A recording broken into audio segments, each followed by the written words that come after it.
Hi, I'm DJ Wilma, and welcome to Starcraft 2 Roundup WCS Edition. In this season's WCS Europe Challenger League, we saw many new and familiar faces make their way through Premier.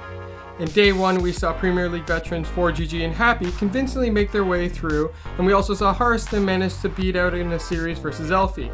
We also saw Genius pack his bags into retirement, having Kerr taking a 3-0 in one of the fastest best of 5 series I've ever seen.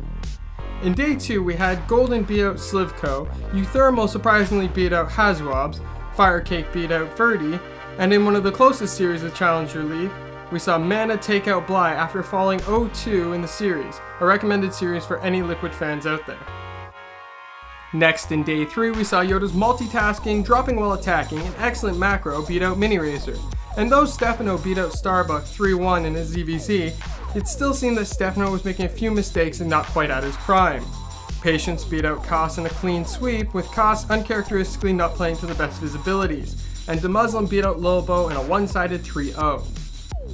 Finally, for the last day of Challenger League, we saw Targa's Swarm Host play was not able to stop Todd, with Todd even defending 80 supply down in Game 3, and Todd's great multitasking ability managed to get him a 3-0 in the series. First outplayed Showtime in a one-sided PvP, and versus Live Zerg, Morrow went down in the first game, and in the second game almost looked to lose it, but then managed to hold with a great hold in Game 2. But it wasn't enough as Live Zerg pulled through in the series 3-1. Finally, for the closest match of the day, we saw Night End versus Tefel, with Tefel qualifying in Premier League 3-2, definitely a series to watch.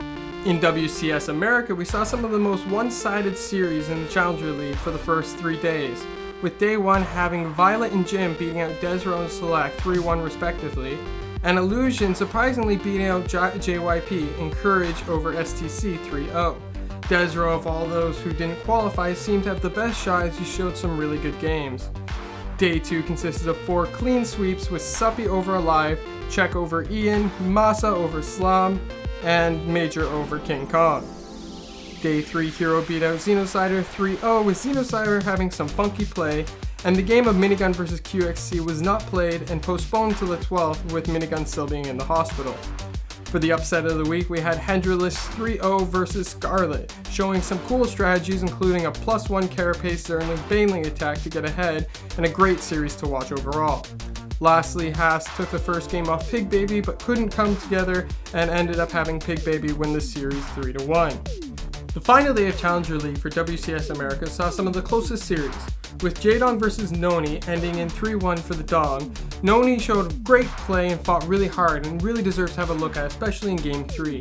The rest of this series were 3-2 with Top over Kane, Sen over Guitar Cheese, and Nesty over Yogs, and Yogs even managed to pull through 2-0, but Nesty came back to win 3 games in a row and qualify for Premier League. Lastly, we had GSL Code S. In Group A, Zest, the reigning champion, easily secured first place in the group, with Dark and Beyond fighting for second as Tails fell in last place. Dark showed some great overall TVZ, taking both series off Beyond 2-0, bringing it back down to 3 Terrans for Code S. As for Group B, we saw an unexpected first place in the group finished by True, while Ragnarok showed a rather lackluster performance falling in last place of the group. This left Sue, who took second place advancing to the round of 16, but even credited Rootcats on using a Spine Crawler Zergling Queen attack to beat out Trap.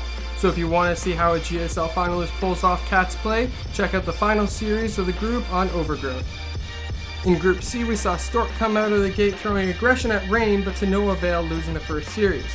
Rune showed some amazing play against Symbol, taking the first game but losing to Hydras in the second. And in the third game, we saw Symbol ending up losing with a high-tech army with bad position losing the game. By far, it was the best series in the group. Rain managed to outplay Ruin, showing why he is considered one of the best Protoss in the world, and Symbol fell to Stork, leaving 2 Protosses to face off in a PvP. Though both players had great play, at the end of the day, Stork was able to take out Ruin and advance to the round of 16 in his first GSL Code S. Finally, Group D concluded this morning. The first series was Life vs Zerg, with each player taking a game off one another with good Ling attacks, and Life closed out the series with a well-timed Roach attack after getting ahead. This was followed by Classics showing pure domination in PvZ when he was able to make his army that he desires. Life's trademark Ling Harass dominated over Classic, while Roach v Roach games and a Ling Pressure got Hydra to beat over Rogue. Unlike Life though, Hydra was unable to overcome Classic's style to play and thus didn't make it out of the group, with Classic making it to the round of 16. That's it for StarCraft 2 Roundup. I'm DJ Wilma. Good night. Also, if you like the music of this episode, please check out omwproductions.bandcamp.com for the newest releases.